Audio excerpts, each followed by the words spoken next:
Welcome back to another episode of ColorPro Talks Mini, the show that aims to empower the creator community by sharing insights from the most creative and innovative artists from all around the world. Today's guest is a travel and outdoor photographer from Freiburg, Germany by the name of Long-Nong Huang, but you might know him better as Long Explorer on Instagram. As always, we're going to be taking a deep dive into his creative processes, getting some of his key editing tips, as well as asking him some questions directly fielded from his fans. So do stick around and let's get on with the show. Hi Long, it's great to talk to you. Oh, thanks a lot for having me. It's a huge pleasure to be here. Actually, last week I just watched the interview with Luke Stackpool, and it was something that I really enjoyed, really learned something new, and he's one of my favorite creators and a huge inspiration. So for me, it's an honor to be here today with you. So thanks a lot. Fantastic. The honor's all ours. And I'm really excited to kind of get into your creative processes as well, because I think there are some similarities in terms of you guys are both kind of in that travel space, but I think destination-wise, they're quite diverse. So I'm really excited to get into those nitty-gritty details later. Oh, awesome. Sounds good. Tell us about yourself, but as well as how you kind of got your start in photography. I'm a German landscape/adventure photographer, and how I got to photography is kind of a weird story because I was never that much into photography in the beginning. I was much into different creative things such as music, painting, drawing, designing. And at some point I got into photography because when I was in Taiwan studying abroad, my dad gave me a camera. That was, I think, 2014. And so I got interested in cameras and learning how to shoot manually and went out to shoot some places. And that was more of a side hobby back then. And I forgot about photography in the meantime. And then I started to study in Germany. And I was studying and working at the same time. And that was pretty stressful, to be honest. And I was sitting in the university listening to the professors teaching. And in that moment, I felt like all I wanted is to go out and to see more of the world instead of sitting here in a darkened room in the morning, tired. And so I used every time that I had. I didn't have a lot of time back then and mostly no money. And I grabbed the car from my mother, went to Switzerland every weekend that I had time. And so I tried to use all the chances that I had to get out and to explore nature and to see places that are a bit more spectacular than what I was used to from my place at home, which is also beautiful.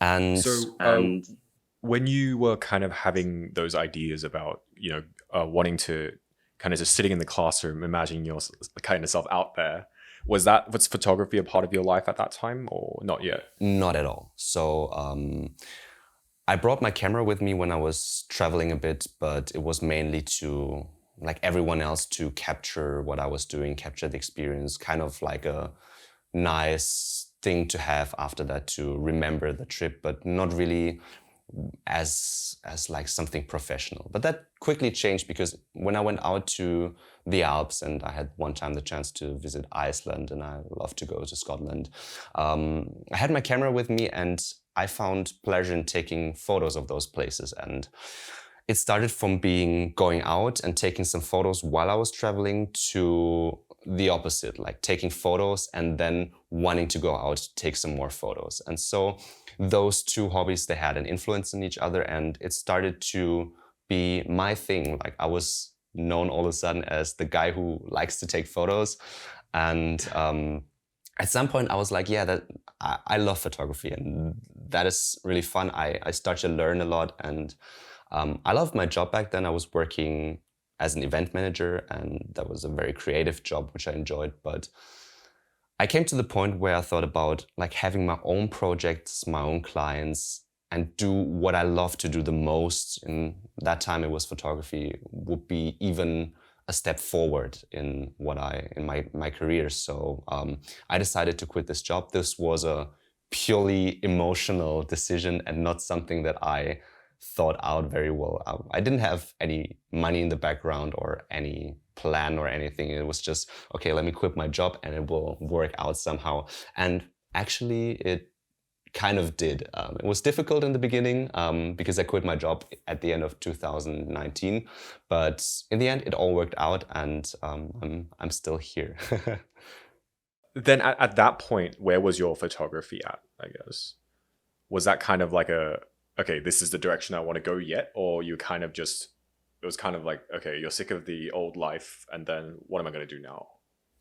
It was a mixture of both. Like in my stage back then, my thought was that I was good in photography, but looking back now, it feels different. But no, I did landscape photography then for 2 or 3 years, and I got my following in social media, which was also a solid base that helped me to get my first jobs. And I had some jobs from time to time. I had a business with a friend before. It was just very small, and so that was the foundation to quit my job. But really, it wasn't that professional at that time. It all came with the projects that I did, the trips that I had, and all the shoots that I did in between. Okay. Then I guess let's talk about from that point and then where you are now in terms of being, the really well-renowned landscape photographer, and obviously the travel and the outdoor side of things. So how did you kind of really properly make that transition, or was there no real direct step? Is this kind of a blend? It's kind of a blend. Like before, I was working full time, and so I tried to use all of the holidays that I had to go to Iceland or I had a trip to China when I was working. I went to Kazakhstan. It wasn't a lot of time, but back then I was trying to go out and use the time that I have, which wasn't a lot, to get out as many photos as possible, which means traveling to a place, don't spend any time in between doing other things than shooting, and just went out every sunrise, every sunset, and tried to basically do as much as possible. And that changed a bit afterwards. I'm still trying to have trips that are fully packed with action and adventures and everything, but it's a bit more relaxed now because I do this full time and I can really focus on what I'm doing right now. But what I also underestimated is the amount of projects, like commercial projects,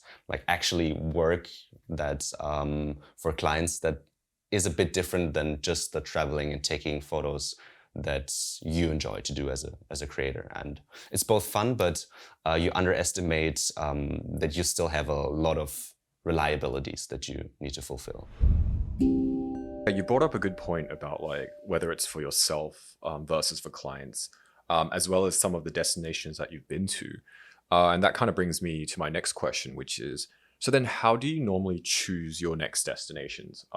I much rather go out and discover places that are less known, because in the end, when people come to me and say, okay, this is a place that I've never seen before, it's a bigger compliment to me as if someone would say, okay, I think you captured the place maybe a little bit better than someone else, but it's still the same place with the same perspective. So that's kind of a challenge that I like to have. But I think the way that I choose destinations and subjects is a little bit different than what other photographers do. See, the most photographers, they go out and look for the most beautiful, most photogenic, most spectacular places, which makes sense because you want to have landscapes which look great on photos, right?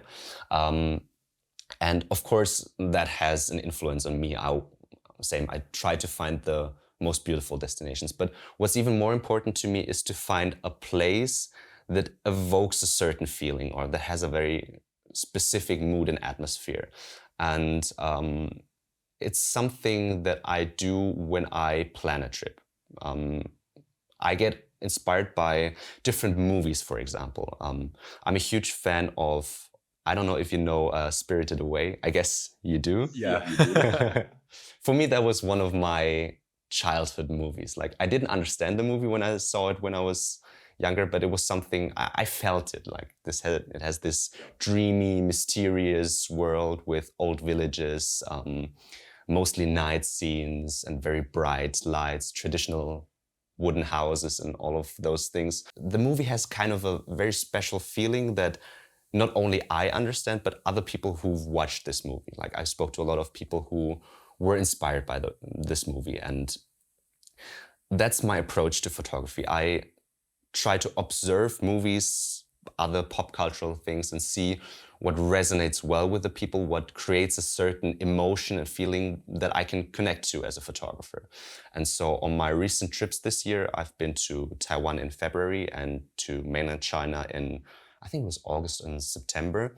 I was trying to find places that have kind of the same charm and the same vibe as the places in the movie. Of course, I mean, it's a different country, but I was looking for those things. I didn't try to recreate what I saw in the movie. It was not that I tried to shoot movie scenes in a different place. It was more like I tried to find places with the same atmosphere and mood. And so, for example, in Taiwan, I went to Jiufen, which is I think you said it in the last interview. The rumor was that that inspired the movie, which isn't perfectly true.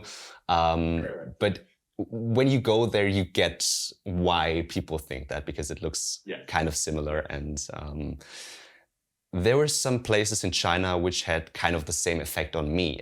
Old wooden villages with beautiful lights, traditionally built, and some mountain villages that are surrounded by high mountains. And when you have especially like rainy weather or something like this, it's just beautiful to be there. And so I tried to plan my trip according to that kind of feeling that I want to evoke with the photos, and went to different villages, to the mountains, and always looking out for those places. And also we try to shoot them during blue hour, because that's the time where you get like the most atmospheric photos. Oh, okay. So you prefer, at least for the mountain scenes, like blue hour as opposed to like the typical golden hour? I think it depends. I think it depends on, I love golden hour, I love blue hour, but if I want to have something very atmospheric, and especially like in an old village where you have like colorful lanterns and all of those things, they seem much more magical when it's dark. But when the sky is black, you only have like the lights. So I don't want the contrast to be too strong. So what I'm looking for is always like the perfect balance between the lights of a village and, for example, the sky, because I don't want the sky to be black and the lamps to be completely white. I rather have like a blue sky and kind of with the same feeling and the same brightness the rest of the image. And that's why I choose blue hour for those villages. But yeah, it's more about like, I don't care about the blue hour itself. I just care about like what it does to the image. It's actually the same with subjects that I choose. Like most landscape photographers, they have their very specific subjects, like a tree here or a tree trunk in a lake or something like this. I'm not that focused on like the subject itself, but more what the subject does to a photo. For example, if you have a person with a headlamp, like a headlamp for me means something like exploration, bringing light into the dark, and kind of the same with an old off-road car, for example, because an old off-road car is something that you imagine when you go on an expedition and an adventure, and something that's not very touristy. And so that helps to give people that kind of feeling. And same with, or different example is with, imagine a wooden cabin in a forest on a rainy day, where you have like warm lights in the forest while it's cold outside. It's, first of all, a nice contrast, but it's something that makes you as a viewer feel warm and cozy, because you get that contrast. You get the outdoor vibes, the blue, cold nature, and inside it's warm. You have maybe a fireplace or something. And those are things that I like to play with in my photos to get the exact feeling to my photo. Yeah, no, I think that's a really good point. And what you said about like blue hour, it's not something you actually see people talk about often, because like you said, like whenever you get like those lantern shots anywhere around Asia or wherever there are lanterns, it's always nighttime. It's always like, you know, you don't want to lift the blacks, but then you're putting the highlights all the way down to the left because you want the lanterns to retain their color and stuff. But in a way, after hearing you say, oh, that actually makes very logical sense to have blue hour not just for the technical reasons about balancing brightness and whatever, but it's just a different vibe and definitely a way I think some of our viewers can make their work unique as well. Yeah. Well, I mean, blue hour is always like, I think a very special time because like you get this gradient in the sky and just everything looks beautiful in blue hours. So apart from bringing the atmosphere to the photos, it's just also beautiful as a background for anything that you want to shoot that should look vibey in the end, right? Right. You mentioned that, films are sometimes inspirations for kind of like your next work. Is there a film that's kind of giving you those vibes at the moment? Oh, actually, many films. Those aren't always like the newest films. I don't really have the time to go to the cinema, unfortunately. But there were some movies that inspired me a lot, which was, for example, like Oblivion and Interstellar, which were shot in Iceland. They play on a different planet, and you get that vibe when you're in Iceland because you have those glaciers, you have the highlands with dark sand, and it just feels like being on a different planet. And that's when I went to Iceland, that's how I tried to capture everything. I tried to make everything look like a bit like in a sci-fi movie where you just landed on another planet. And it's the same for The Martian, for example. The movie with Matt Damon that played on Mars. They shot everything in Wadi Rum in Jordan, and so I went there too. And you have those orange deserts with high rocky mountains, and everything just looks like Mars. And this is what I use as inspiration from the movies. Go to those places and try to find something that looks like a different planet. Or another movie that has an effect on me, which is also like a good childhood memory, are Indiana Jones movies. Well, looking back at those movies when I watch them now, they aren't as good as I thought they were when I was younger. I see much more things now, but I love the vibe when I was younger, and like the idea of going to unknown places and exploring them. And when I was in Indonesia, I tried to find a place where I could get like those vibes exactly on the photos. So we found a cave. It was a giant sinkhole, and it was just a cave going straight down, and you have to climb in from another cave with ropes and everything, walk a mile through an underground tunnel system until you got into this large. It was almost like a large hall.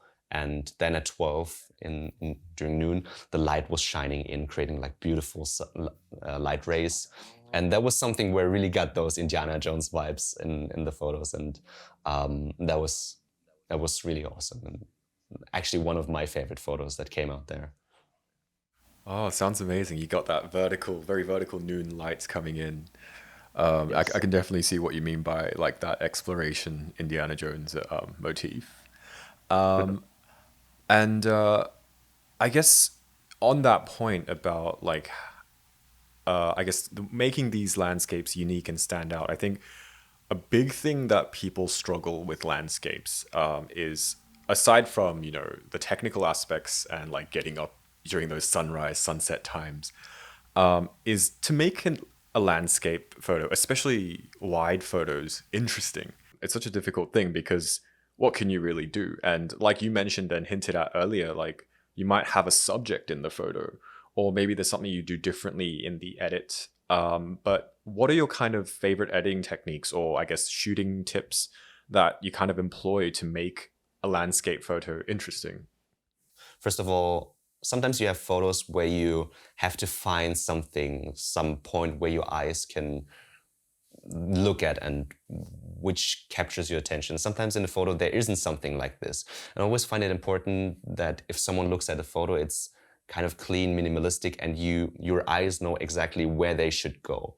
And that's something that I as a photographer can influence and control. And that's why when I'm shooting outside, I try to make everything as simple as possible.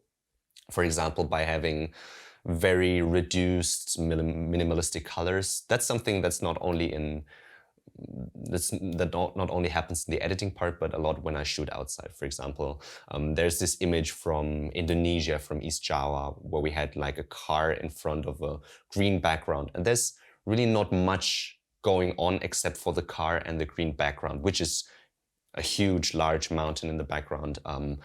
and gives a lot of depth to the scene. And I feel like when I'm out there shooting and I pay attention to keeping it as simple as possible, it really saves me a lot of time and effort in the editing, because I always try to create photos that don't need a lot of editing, right? And when it comes to editing, it's only about like enhancing some details of the photos.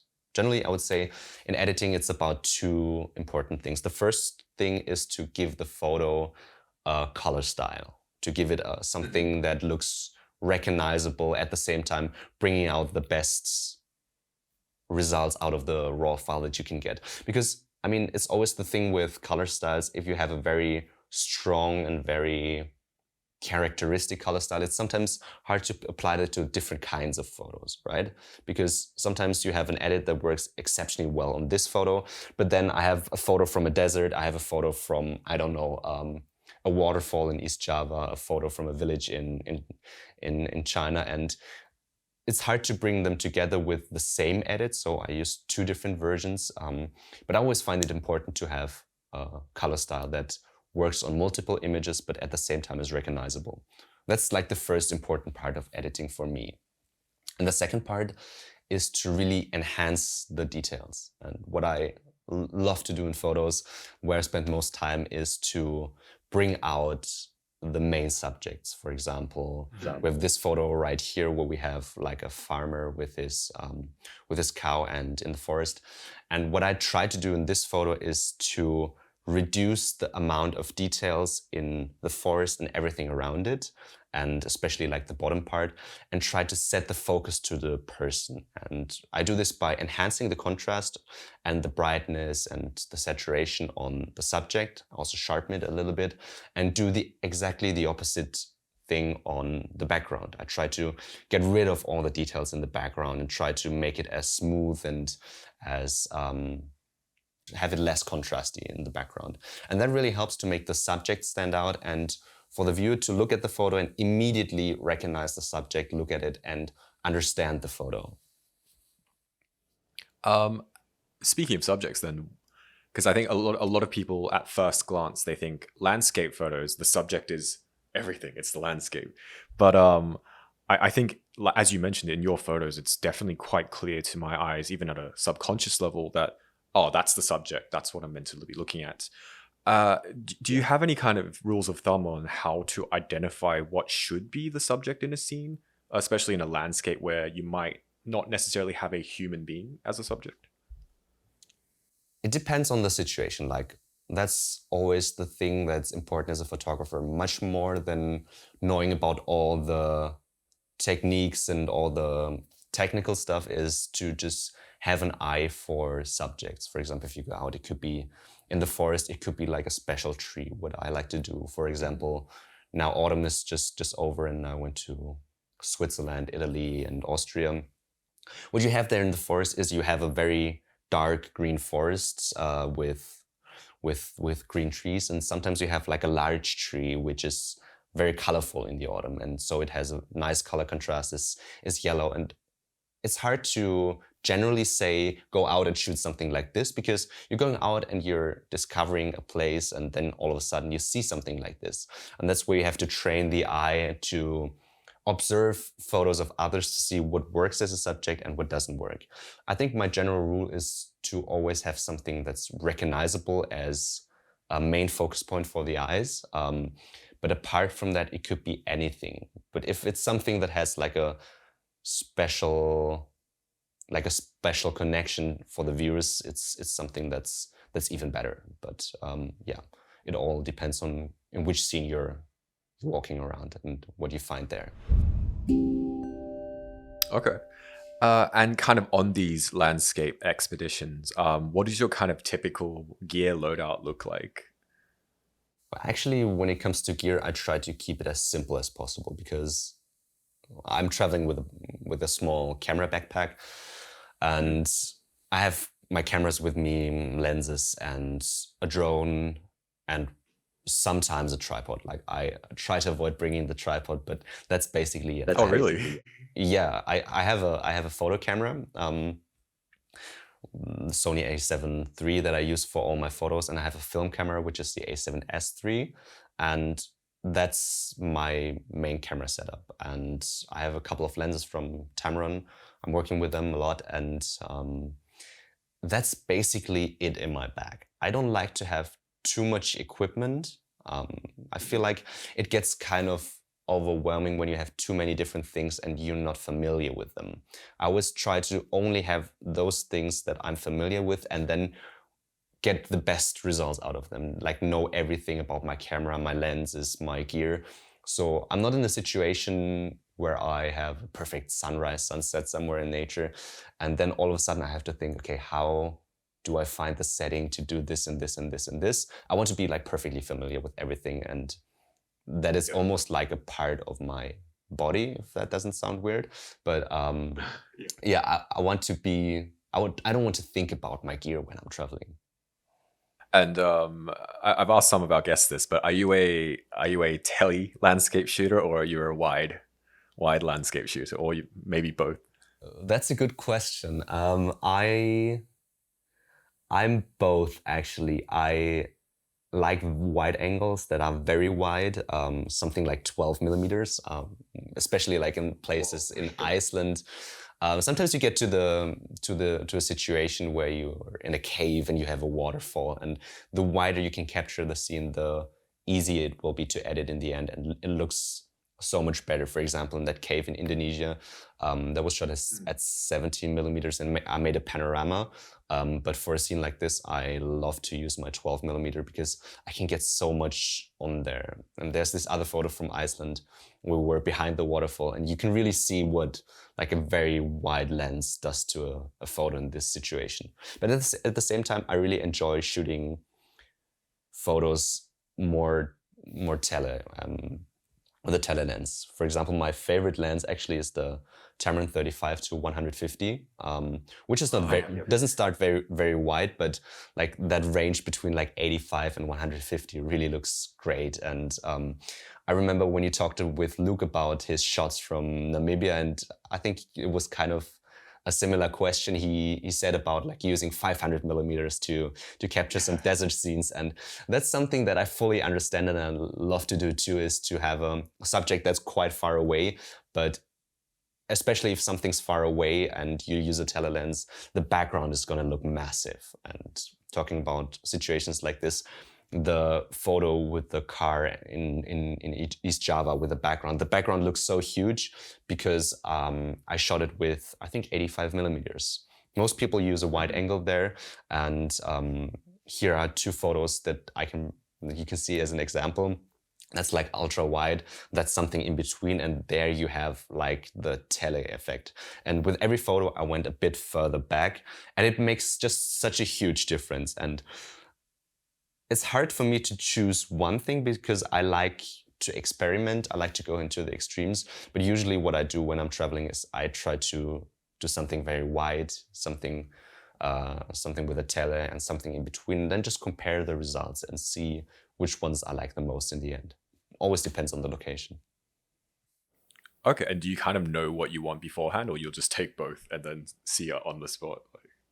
It depends from time to time. Sometimes I really know what I want, and I'm doing a lot of research about perspectives, check everything out on Google Earth to see how a drone should, for example, could look, where I could go to get the perfect perspective. I'm kind of obsessed sometimes with symmetry. That's also something that I plan in advance. But really, I think sometimes it's fun to go to places with a plan and then just do something completely else, right? That's the fun thing about photography, that you can try to make everything as perfectly as possible, but when you're actually there, all of a sudden you're like, okay, this looks much better, and I like this perspective, let's get this done, but that one over there might be even cooler. And so I try to take as many different perspectives from a place as possible. But do you have kind of experience with a project where maybe attempting to execute it kind of pushed your boundaries as a creative? Actually, like working as a creative, you never get a project that's the same as the one before. So like with almost every project, it's pushing my creative boundaries. But there are, of course, some projects that are bigger and where I have to step out of my comfort zone and do things that I've never done before. And I think one of those big projects was last year. Was it last year? Yeah, it was last year. Pretty much I think it was December, when we went to Scotland to shoot a short film. Tamron knocked on my door and they asked me if I want to shoot some videos where I explain an app that they have that you can use to control the lenses. And that's a great tool for filmmakers. And they asked me if I could do some videos on that. And I was like, yeah, but let's try to make it a little bit bigger. And why don't we shoot a short film with a nice story and then create some behind the scenes videos where we explain those features? Because most of the time you have videos that explain technical things, but there's no story to it and nothing that gives you like an example of how to use it when you're like on a shoot exactly in that situation. That's what we were trying to do. And I was surprised because they were like, yeah, great idea, let's do it. I was like, okay, yeah, that's awesome, because I always wanted to shoot a short film. Most of my video work is pretty short, less than a minute long, and it's always quick and with a little bit less work. And to have a big production like this was something that I wasn't used to. And so I got all my friends who work in film and photography.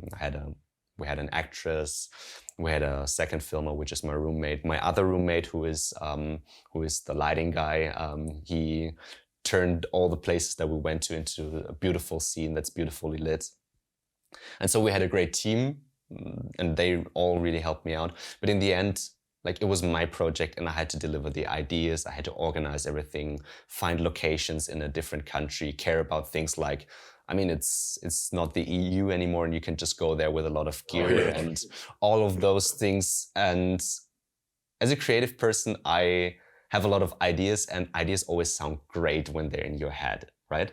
You have so many ideas and you think, when I go there and do this project, I'm going to be perfectly prepared. I'm going to have everything sorted out. It's going to be awesome. And then you're there, you're having a lack of sleep because you need to take care of so many things. There's so many things that you didn't manage before, and all of a sudden it gets completely overwhelming. And that's how it was there. When we arrived, we still had to find an antique store to shoot there. We had a great location for the indoor scenes, but we had to find some more and do things spontaneously. And also, apart from shooting a short film, I had to do like 4 videos where I explain things and have to be in front of the camera. And those 4 videos had to be in 2 languages, so 8 videos in total. And I was like, yeah, I'm gonna sit in front of the camera, and it's like, I have to talk for like 10 minutes. It's going to be quick and easy. And for the first video, it took me around 6 hours to speak something that lasts 10 minutes in the video. And it was pretty hard for me, because when you have a lack of sleep, it's easier to be behind the camera where you can compensate for not being perfectly focused. But if you're in the front of the camera, it takes a lot more focus and concentration to do it. I mean, in the end, I think the results turned out pretty great, and it's a project where I learned so much, and I'm really proud of the results that came out there. And first short film, of course, now looking at it, there's some things that I would do differently, but I think that was an extremely amazing week. We had such a great time. It was one of those projects where I learned so much more than with any other project. And although it was overwhelming, it would be something I would immediately do again, because those are the projects that you hope for as a creative person, something where you have a vision and you have an idea, and the client just gives you the opportunity to fully fulfill your ideas. And that was great. Yeah, I think, the amount of growth you have as a result of executing that project is probably, in a way, related to how much beyond your boundaries it really pushes you at the end of the day. I think I'm really glad to hear you say that, because I think that's also what's kind of stopping a lot of these creatives, whether it's just jumping onto, full-time creative work, or whether it's just, taking that next step, going to that new place, and shooting the next big masterpiece. I mean, sometimes you just have to go there, do it, make sure that you have reliable gear, nice people with you, and then you will manage to sort things out. And it's always overwhelming, but it's always worth it to do something instead of like thinking too much about it and not doing it. That's what I believe. Now, we've just spoken about those creative challenges, but especially in ColorPro's context, let's talk about color and in relation to editing and color accuracy. Have you ever faced any kind of difficulties or challenges in that kind of editing space? And I guess, obviously, you're using the ViewSonic monitor behind you, and how were you able to kind of rectify that? So first of all, editing is something very difficult when you don't see like the photo as it is. That's a creative challenge that I faced, especially in the beginning when I was working with a cheap monitor, which was decent but not specially made for editing. So you get to the situation where you edit a photo and it looks great on your screen, and then you export it and put it on your phone, and all of a sudden it looks kind of different. Not different in the way that it's like more saturated or brighter or darker, but like completely different. And that was the situation when you look at my old photos and you scroll all the way back to the beginning of what I posted on Instagram. You can see that almost every photo has like a purple tint. And that's not because I like purple, but that's because my screen was off. It was a bit too green and a bit too warm. And so that had an effect on my photos. And the last thing that you want is to have, for a screen, is to have an effect on your photo that you're not aware of, right? And once I was aware of the situation that screens are actually different, I had the issue that I never trusted my photos. Like I exported them on the computer, looked at them on the smartphone, then tried a different phone and tried a tablet, and all the results were different. I mean, screens are always different, and you can never get exactly your result from your screen on a different screen. But it makes a huge difference if you're burning into the edit, for example, a color tint, because your screen is just off and has some weird colors. So it really helps to have something neutral, something that gives you an unbiased look on your photos, where you can see how your photo looks completely neutral, apart from any other screen. And once you get a good result there, you can you're pretty sure that it looks good on other devices too. And that's where a professional monitor really made the difference for me. First of all, being color calibrated, I can really trust the colors, because sometimes it's other screens, especially with green tones, it can get very difficult to see the nuances in between. And I feel like that issue pretty quickly resolved when I used a professional screen for the first time. And yeah, as you mentioned, like you're using like the 38-inch big boy behind you there. 3881a. Correct. Yeah, the VP3881a. And I've spoken to quite a few photographers that like that model. You also prefer like the kind of single screen but large display orientation for your edits. Yeah. First of all, that thing, to be honest, is a massive beast. It's huge, and that's something that comes with a huge benefit. Like, see, I have a laptop. I'm mostly working from my laptop on the way, which I don't really enjoy. Like, it's nice to come home to have a big screen for bigger projects. It can be photo projects and video projects. It's both beneficial for both types of projects. With videos, it's nice because you get a large overview over your timeline. And with photos, it's the same, because you can see your photo and get some reference photo at the side. You can have your Instagram feed at the side, and that really helps to get my color style right to post it on Instagram without having it off. Because the last thing that I want is to publish a photo and all of a sudden I'm like, nah, that doesn't fit in. So that really helps to have some references at the side. And also, I'm doing a lot of detailed work. Like I said, I like to highlight the subject, remove some details of the background. And what I usually do when I work on a smaller screen is I zoom out to have like an overview over the whole photo, and then I zoom all the way in, sometimes to 300%, to see like all the small details. And when you're doing like localized editing, it's always good to have it in the context of the whole image, to see the whole image and see what you're doing and how it affects like the entire image. And at the same time, on the small screen, that just doesn't work. So a big screen like this really helps me to get my work done very detailed and to have an overview, but at the same time see a lot of details, and that makes a huge difference for me. So in relation to the editing and hardware that we've just discussed, have you ever faced any difficulties or experienced any specific challenges, maybe in relation to color and kind of the monitor you were using before and now? So one issue that I had with screens before is that you can't really see the nuances in the colors. For example, if you've ever put your photos or videos on a TV that's not that good, you can see how different it looks. And not only different in that the whole image has different colors, but it also looks just kind of contrasty and weird, and all of a sudden you lose a lot of details that you had before. And it's kind of sad when you lose the details that you can't see. And it's the same when you edit photos or videos on a screen that's not as accurate, because first of all, you're losing much of the details. Like the shadows in a photo, where you have when you have a photo that's a bit darker, you have a lot of image information in the dark parts, and you want to precisely edit those parts to bring out the details that look nice and to remove some of the details that don't look that nice.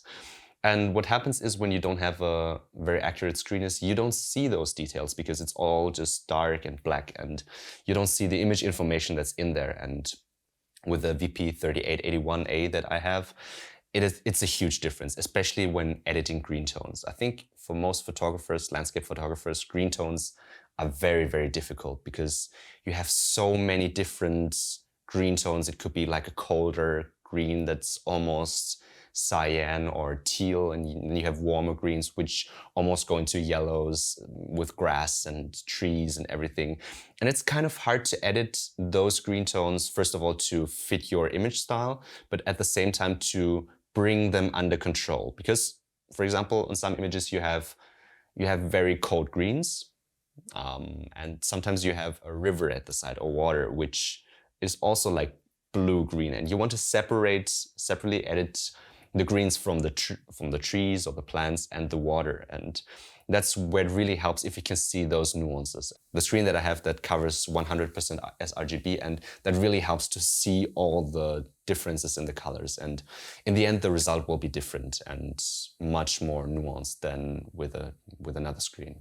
Yeah, I think the stuff you mentioned about the color hues, as well as like the lightness and the brightness, it's really like a big rabbit hole that photographers all photographers at some point in their life go through, where they're like, oh my God, screens are a thing I have to think about. Now for the time you've all been waiting for, Long's going to share some of his signature editing tips with us.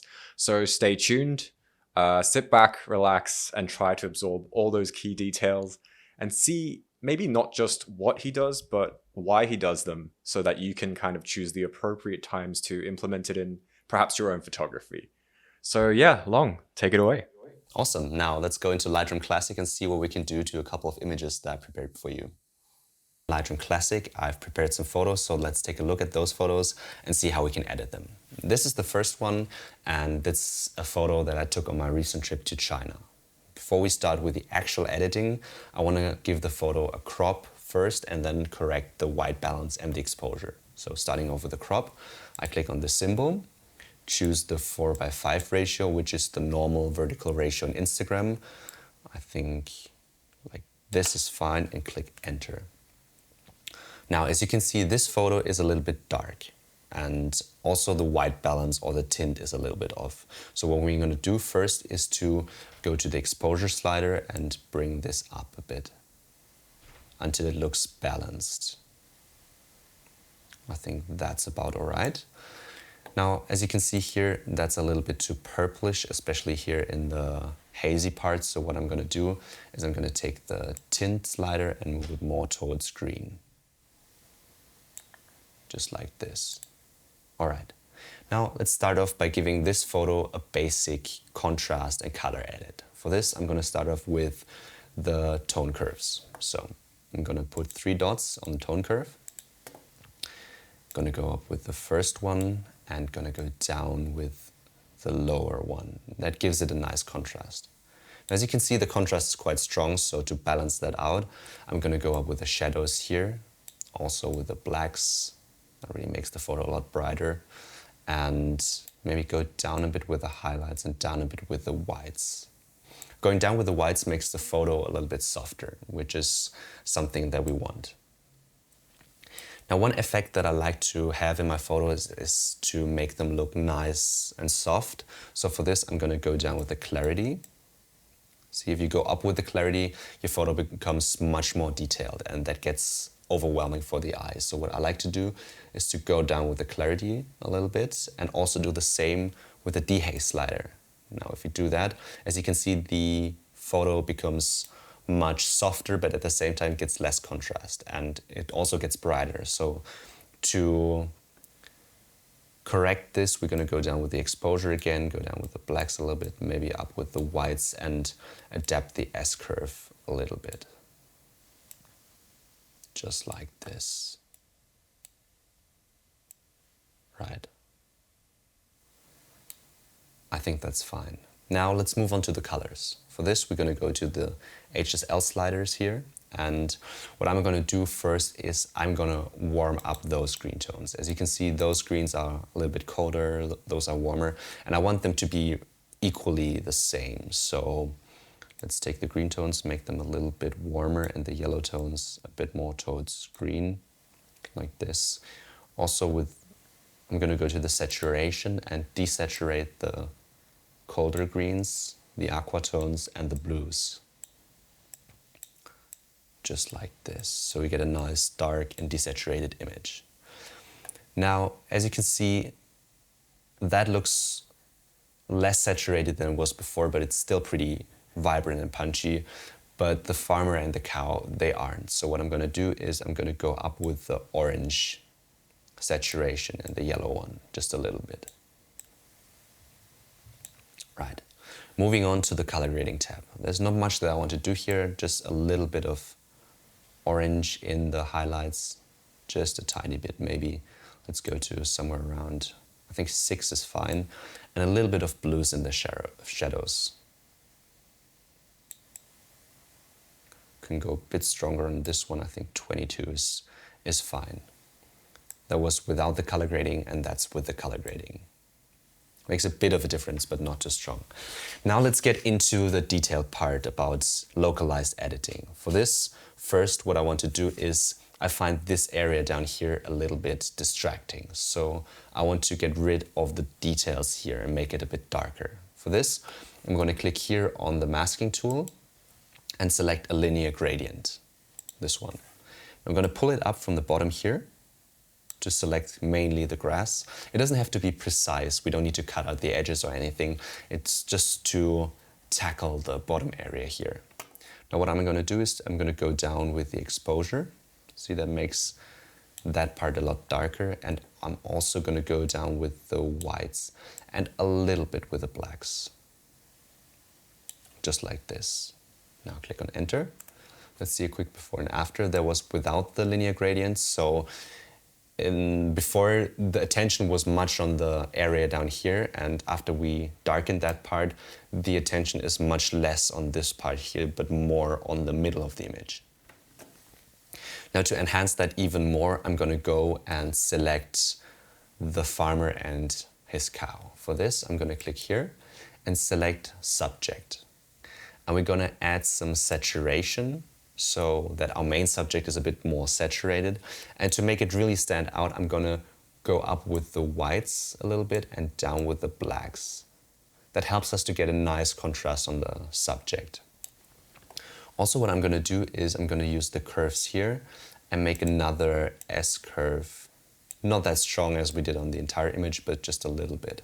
And that helps to give the photo or the subject a nice contrast. Also going to go up with clarity just a little bit. Same with sharpness. A little bit more sharpness helps to get more details and get the eyes drawn to our main subject. There we go. Now the second thing that I would like to do on this photo is exactly the opposite of what I did before. We selected the subject and enhanced the contrast, and now we want to do the opposite for the background. For this, first I'm gonna choose a radial gradient. I'm gonna put it here, roughly around the area where our main subject is.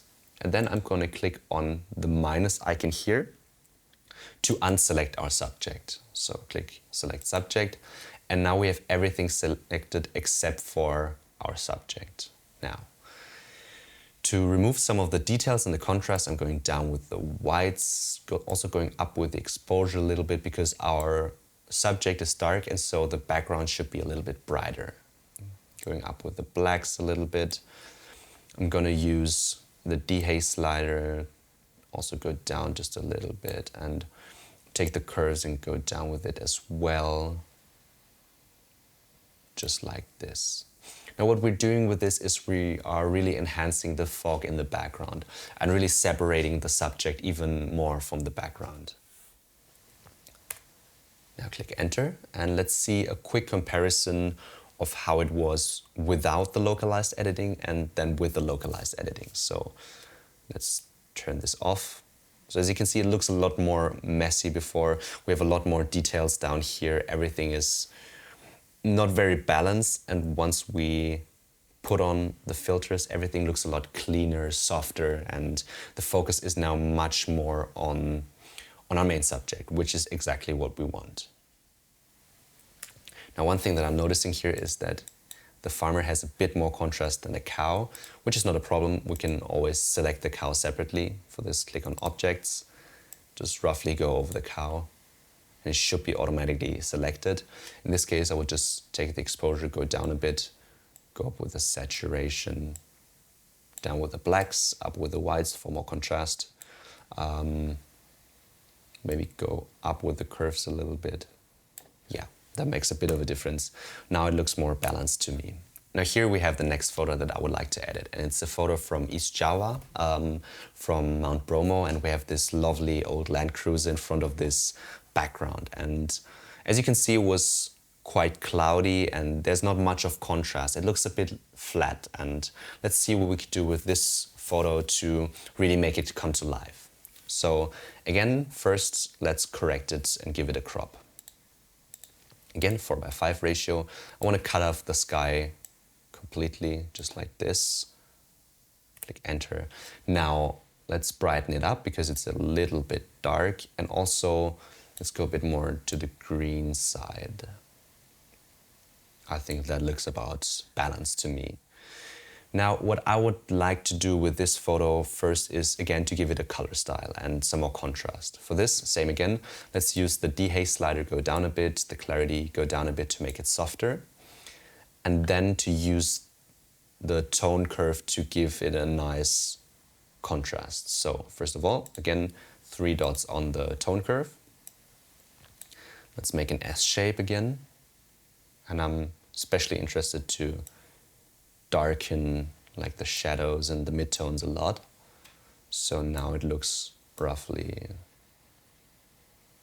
like this. I think it's a little bit too bright for my taste right now, so let's go down with the exposure again. Let's go down with the highlights and the whites, up with the blacks to make it more versatile to edit later, and I think that looks about right to me. Now moving on to the colors. First thing that I want to do is not to use the color mixer here, but I want to go all the way down to the calibration. First, I want the shadows to be a bit more green because I want this photo to be pretty green overall. So let's go to the left.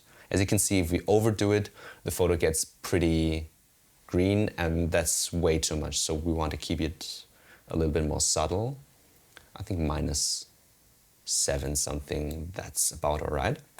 Now let's play around with those sliders and see what effect they have. So this one really makes the car a bit more yellowish, orange, while making the background a little bit warmer, which I like. So let's put this here. This one splits the colors between the orange and the green tones, makes the green tones cooler. Or we can bring them closer together. I think I'm going to bring them a little bit closer together, but not much.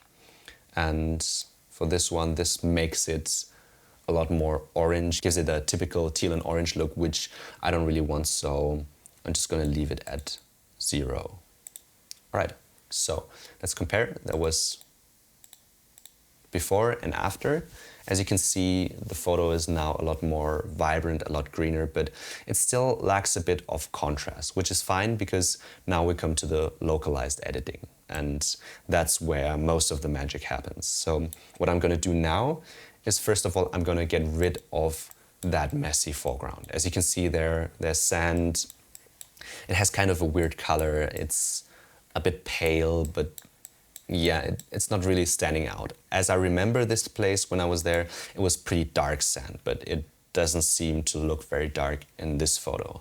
So what I'm gonna do first is I'm gonna take a linear gradient filter and go over the edge that we have here, like the area where the sand stops and the mountain starts.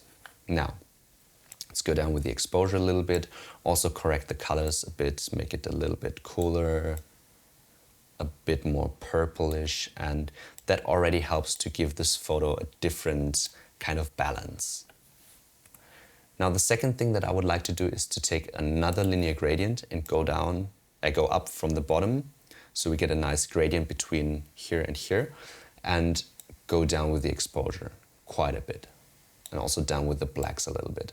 As you can see in the histogram before we had this, it was all pretty center focused, and those are the shadows and the blacks, and there wasn't really much of image information here. So what I'm going to do is go down with the blacks and the exposure, and all of a sudden that part gets filled, which is nice. Gonna do it roughly like this, put it up a little bit. That looks good. Now, let's hit enter. Then the next thing that I would like to do is to bring out the subject again. For this, I click on the plus icon, select the subject, and now I go up with the whites just a little bit. Also with the exposure, a little bit down with the blacks, just a little bit, and also sharpen the car a bit more. Same again as before, we want to select the background and make it less contrasty, because as you can see, the mountain structures, they look pretty cool, but down here it's all a bit messier. So what I'm going to do is I'm going to take a radial gradient, put it here around the car. Now I want to unselect the car from the mask, so click on minus and select subject.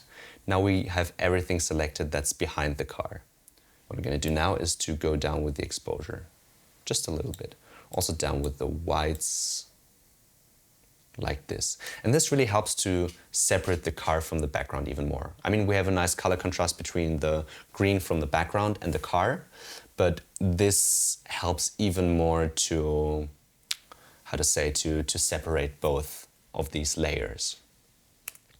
Now, as you can see, there's a little bit of light coming in from the left side. You can see that because that green is a little bit brighter than this one. This is a little bit warmer, while this is a little bit cooler. And that looks pretty cool, but we want to enhance that effect even more and make it more dramatic. So for this, I'm gonna go here and I'm gonna select the brush tool. And first of all, I'm gonna brush over the dark areas here in the mountain structures, just like this. Always make sure to have auto mask enabled. This helps you to select similar colors, and if there's like a border here, it works nicely and you don't have to like do too much painting work yourself. So roughly go over the area just like this.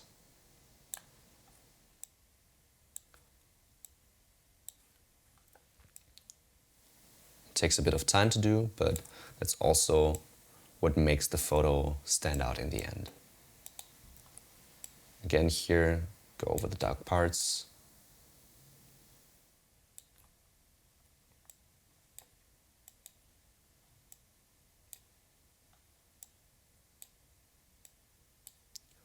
Just like this. And now I'm gonna bring, as you can see, those are the dark greens, I'm gonna bring the exposure down a little bit. Also make it a bit more green, just like this. Now, as you can see, it doesn't look pretty natural, especially up here. Down here, I think it blends in nicely into the landscape. Up here, it's just a bit too extreme. So what I'm gonna do next is I'm gonna unselect the top area. And for this, I'm gonna select a linear gradient and pull it down from the top, just like this. Now the top is not that much affected by what we just did, but the bottom is, and that really makes a difference. Now I want to do the exact opposite and select the brighter parts here and give them a bit more brightness and saturation. So let's take another brush, go over those parts here. Just gonna do it quickly and roughly here. It doesn't have to be perfectly precise, but the more precise it is, of course, the better it will look, but you can get pretty decent results when you do it quickly in this image. So let's go ahead and unselect the dark parts here, which I accidentally selected. All right. Like this. Now let's bring up the exposure just a little bit. Bring up the whites. Now that really looks like the grass, the green grass is reflecting. And now to sell the effect even more, I'm gonna go up with a saturation a little bit and with a temperature. Not too extreme because otherwise it will look unnatural, but just a little bit. There we go. Now, as you can see, this makes the whole image a lot more colorful and vibrant. And we can even enhance that if we enhance the light even more, which is coming from the top left side. For this, I'm gonna click here and add another linear gradient from the top left side. Just gonna slightly go up with the exposure and the temperature, just like this. All right. Now let's go back from masking and change some of the editing stuff that we did before on the photo, because now, of course, with all the mask, it looks a little bit different than before. So first of all, I'm gonna make it a little bit darker, like this. Then I want to adjust my green tones. For this, I'm gonna go here, go to the hue and make the green tones a little bit cooler. Also the orange tones a little bit warmer. Then I want to desaturate some of the colors. For example, the green is pretty strong now, so I'm gonna go down with the greens, down with the yellows. Sorry, I'm gonna make the yellows a bit warmer again. Desaturate the blues, because see, up here we have a lot of blues and it looks kind of unnatural, so let's go down with the blues. Just like this. Go to the luminance tab, go up with the yellows, which makes those parts shine even more, and a bit down with the greens. That helps to soften out the photo and giving the background a nice contrast. Now, color grading tab, same as in the photo before. Let's give it a little bit of a yellow touch in the highlights, and in the shadows I'm gonna go with something teal, just a little bit. Saturation like 8 or something.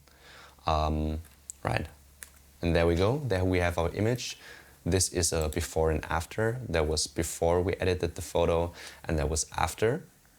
And 1 second, that was without the local adjustments that we did, and that is with the local adjustments. See, the general editing of the entire image, that definitely made a difference. But what really made this photo and the structures in the background and the car stand out is the localized editing, because here the focus is much more on the ground, which is a bit messy. The background looks kind of pale and not that colorful and saturated, and now we've made everything much more dreamy, much more beautiful when it comes to the lighting situation, and also make the car stand out a lot more. And at the same time, that part here is less interesting. The next step that I would normally do, like after color grading and editing the photo, is to get rid of some extra details and clean it up in Photoshop. But that's not something that we want to take a look now, because that's basically pretty simple. You just go ahead, either in Photoshop and Lightroom, and remove all the unwanted subjects, like the car in the background here, all those little white bits that are here. But that's all pretty simple, and we're just gonna leave it here for the color grading and localized editing part. So here it is. All right, so I hope you enjoyed this little tutorial, got some insights, maybe learned something that you can use for your own photos. As always, if you have any questions, you can always feel free to send me a message on Instagram. And if you like the look of my photos, there are presets in my online store if you're interested in those ones. Other than that, I really hope you have a nice day and have fun editing. See you. I hope you've written some of that down. And yeah, props again to Long for sharing his kind of signature secrets with us. And to kind of round out our segment, we're going to be going through some more fun rapid fire questions. We tried to tailor these towards kind of Long's style of photography. And the first question is, what's a dream destination that you have yet to shoot? Well, good question. There are many things that I would love to go to. One is Kamchatka in Russia. It's kind of like Iceland with volcanoes and glaciers, but it's much more wild. You have bears there. You don't have really any sorts of roads. You have to drive off-road if you want to get to the volcanoes, and it's just an adventure. Like, imagine sleeping in the car, surrounded by bears, and in the car you have food for the next 2 weeks, and you're just far from civilization, and that's something that's pretty cool. Also, I'd love to go to Algeria, but both destinations are a bit difficult because the part in Algeria I would love to go to in the desert is a bit, it's not that safe at the moment, and the same is with Kamchatka in Russia. Because of the war, it's not possible to go to Russia. Yeah, I was going to say, are both those things we can, during normal circumstances, legally do? Or is that kind of something you got to sneak in? It definitely takes some effort, but it's possible. Like, normally you can go to Russia and Kamchatka.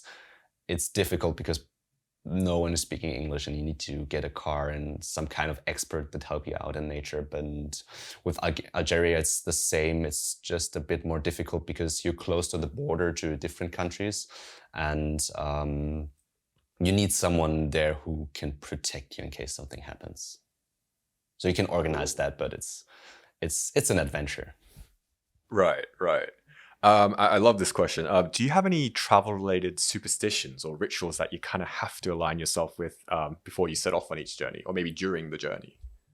Well, actually, there are many. I think one of my favorite habits when I'm traveling is to select like 1 or 2 albums, and especially when I'm traveling alone, I'm driving a lot and I have a lot of time to listen to music, and then I just select a specific album, listen to it all the time on the whole travel.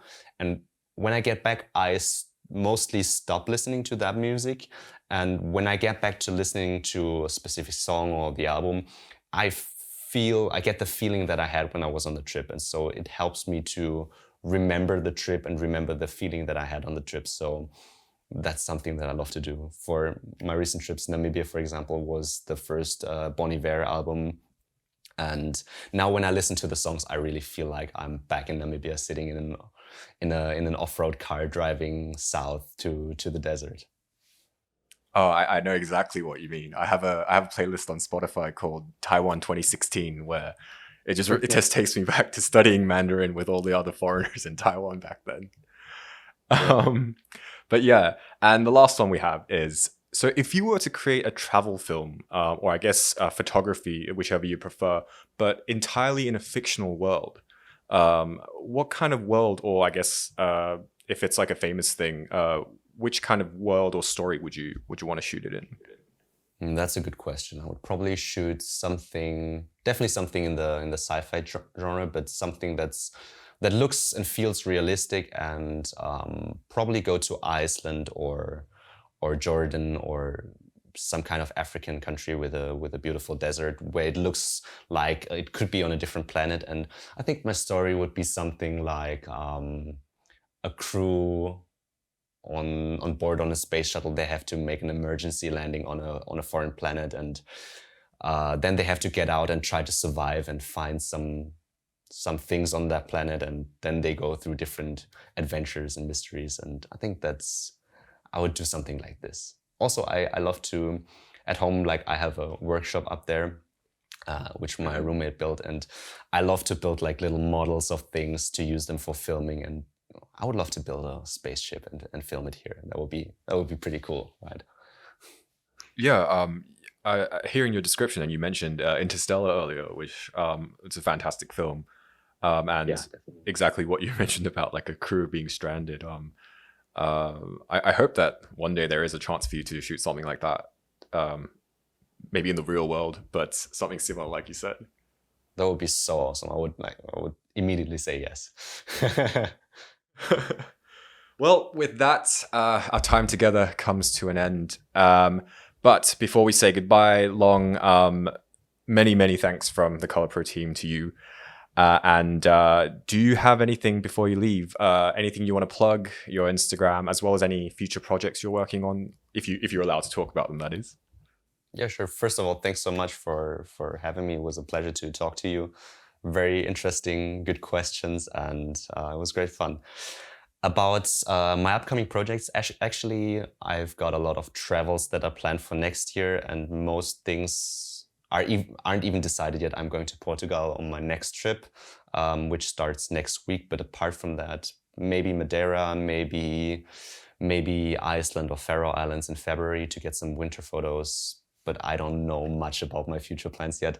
But yeah, if you want to see some photos, upcoming photos from my next travels, check out my Instagram account, which is Long Explorer. And yeah, hope to see you there. Always send me a message if you have any questions about photography or anything that I do with my work. I try to answer all of my messages that I get. Yeah, I mean, I think everyone here at the ColorPro side will be keen to follow your adventures there and looking out for your new photos from Portugal. But yes, hopefully everyone in the audience enjoyed that. Remember to follow Long at long.explorer. And yeah, thank you so much for your time. Thank you. And thanks everyone for watching. Thank you guys so much for joining us today. Thanks again to our guest Long. If you want to find out more about the monitor that he's using, the ColorPro VP3881a, we'll leave a handy link in the description down below. Remember to subscribe, follow, comment if you have any more questions, and we'll see you next time.